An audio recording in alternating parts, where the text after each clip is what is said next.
Chapter 4. I will carry out the mission, Edmondo De Amicis declared. I have no doubt, General La Marmora replied. Edmondo gave a military salute. Good luck, Lieutenant, said General La Marmora. He set out immediately. The instructions had been simple and precise. Get as close as possible to the enemy lines and find out everything there was to find out. Edmondo pounded the pavement for miles on end, quite the hike, to say the least. Meanwhile, night had fallen. A light mist clung low to the ground. The air smelled of freshly cut hay.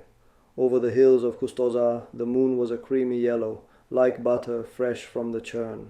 Edmondo stopped for a moment to check his compass. While he was at it, he took the opportunity to relieve himself. He was about to get back on his way when a human silhouette materialized in the mist. It was Gabriele Ottolini. "Who goes there?" Edmondo shouted, drawing his revolver. The vampire opened his mouth to answer, then fell silent. "Be warned, I'm armed," Edmondo cautioned. A pause of silence followed, finally broken by the vampire. "Let's do this. A great classic. You tell me who you are and where you come from.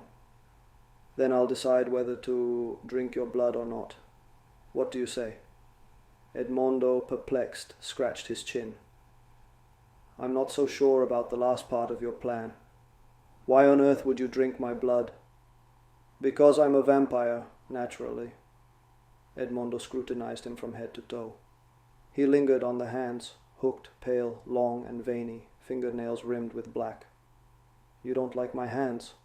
the vampire asked. Edmondo scratched his chin again. He knew he should have been afraid. But he wasn't. He was hungry, thirsty, tired, and sweating like a pig, but he wasn't scared. "Listen, sir, I don't know what you're getting at with all this chatter, but I can't linger any longer. Get out of my way right now, or it'll be the worse for you." The vampire reached out an arm toward him. A swift, sudden gesture. Edmondo lunged backward. He felt his heart racing in his chest. "That's enough. You've ticked me off." Bang! A small explosion erupted on the vampire's forehead. The wound, however, closed up instantly. "Holy Christ," Edmondo muttered. Now, finally, there was reason to be afraid. "You're behaving very badly," the vampire said. Edmondo pulled out the small cross he wore around his neck and held it up in the air. The vampire burst out laughing. "Oh, the legend of the crosses, ha ha ha! You can't be serious, can you?"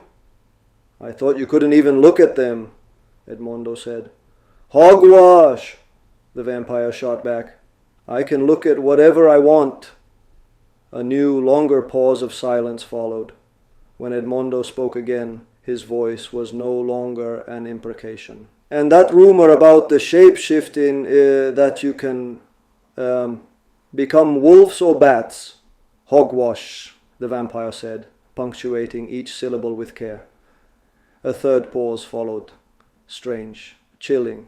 "Do you want to kill me?" Edmondo asked with a trembling voice. The vampire shook his head. "No, I have no desire to." "Believe me?" Edmondo stared at him suspiciously, certain it was a bluff. The vampire pulled out a pocket watch and checked it. "Now I really must run. I have an appointment with my tailor. I'm sorry I can't stay with you longer. You're very entertaining." The following morning, a fierce battle raged. It was June 24th, 1866. The Austrians gained the upper hand over the Piemontese troops, forcing them to retreat. In the letters sent home, Edmondo De Amicis never mentioned the defeat, nor what had happened the night before the clash. He only noted one sentence in his diary. "At first I saw only a dark silhouette. Then the silhouette raised its head, and two devilish eyes stared at me.